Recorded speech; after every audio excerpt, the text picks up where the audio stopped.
ராமே ஆண்டாலும் ராவணே ஆண்டாலும் எனக்கு ஒரு கவலை இல்ல.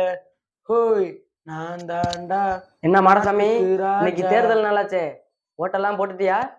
பாயா, நான் இந்த தேர்தல் இல்ல, எந்த தேர்தலையும் ஓட்டு போட்டதில்ல. போட்டது இல்லையா? ஏன்யா? ஆமா, நான் ஓட்டு போட்டா மட்டும் என்ன நல்ல அரசியல்வாதி கிடைச்சிட போறான்? எவன் வந்தாலும் ஊழல் தான் பண்றான். இதுக்காக நேரத்தை வீணாக்கிட்டு வரிசையில நின்று ஓட்டு போடணுமா? அதான் போகல. போயா மூளை இல்லாத முண்டம். நாம யாருக்கும் அடிமையா இருக்கக்கூடாது. நமக்கான தலைவரை நாமளே தேர்ந்தெடுத்து சுதந்திரமா வாழணுங்கிறதுக்காக பல பெரியவங்க தான் உயிரை கொடுத்து இந்த ஓட்டுரிமை வாங்கி கொடுத்துருக்காங்க. இதோட வலிமை தெரியாம இருக்கியே ஐயா. என்னையா பெரிய வலிமை இருக்கு? ஊழல் செய்யற எந்த அரசியல்வாதியாவது நம்ம எதிர்த்து கேள்வி கேட்க முடியுதா? இல்ல லஞ்சம் வாங்குற அதிகாரிகளையாவது தட்டி கேட்கத்தான் முடியுதா? எப்படியா முடியும்? நீங்க தான் உங்க உரிமையை அவங்க கிட்ட வித்துட்டீங்களே. கேவலம் பாட்டிலுக்கும் விற்கிறீங்க, பிரியாணி பொட்டலத்துக்கும் விற்கிறீங்க, புடவைக்கும் விற்கிறீங்க, சமைக்கிற புடலங்காய்க்கும் விற்கிறீங்க. ஒரு காலத்துல வெள்ளைக்காரனுக்கு அடிமையா இருந்தீங்க, இப்போ இந்த அரசியல்வாதிகளுக்கு பிச்சைக்காரனா இருக்கீங்க.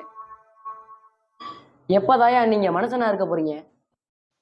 நாங்க நல்லவன நினைச்சுதானே ஓட்டு போடுறோம்.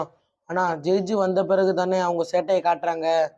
எல்லாம் ஐயா காமராஜர் கக்கங்காலத்திலேயே முடிஞ்சு போச்சு. போயா. இப்படி எல்லாரும் நம்பிக்கை இழந்திருக்கிறதுனாலதான் நாட்டுல ஊழலும் லஞ்சமும் வளர்ந்துகிட்டே வருது. பிறக்கும் போதே யாரும் காமராஜராகவோ கக்கனாகவோ பிறக்கிறது இல்லை. நீங்க மனசு வச்சா பல காமராஜரையும் கக்கனையும் உருவாக்கலாம்.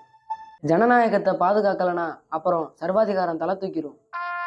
நீ போடுற இந்த ஒரு ஓட்டு இந்த சரித்திரத்தையே மாற்றி அமைக்கலாம். நம்மளை யார் ஆளணுங்கிறத நாமளே முடிவெடுக்கிறது தான் இந்த ஓட்டுரிமையோட மகத்தான சக்தி. இப்படிப்பட்ட மகத்தான சக்தியை நீ கையில வச்சுக்கிட்டு பயன்படுத்தாம இருந்தா நீ மட்டும் இல்ல, உன் சந்ததியும் இன்னொருத்தங்கிட்ட அடிமையா தானே வாழணும். நாமெல்லாம் அடிமையா வாழவா நமக்கு சுதந்திரம் வாங்கி கொடுத்தாங்க?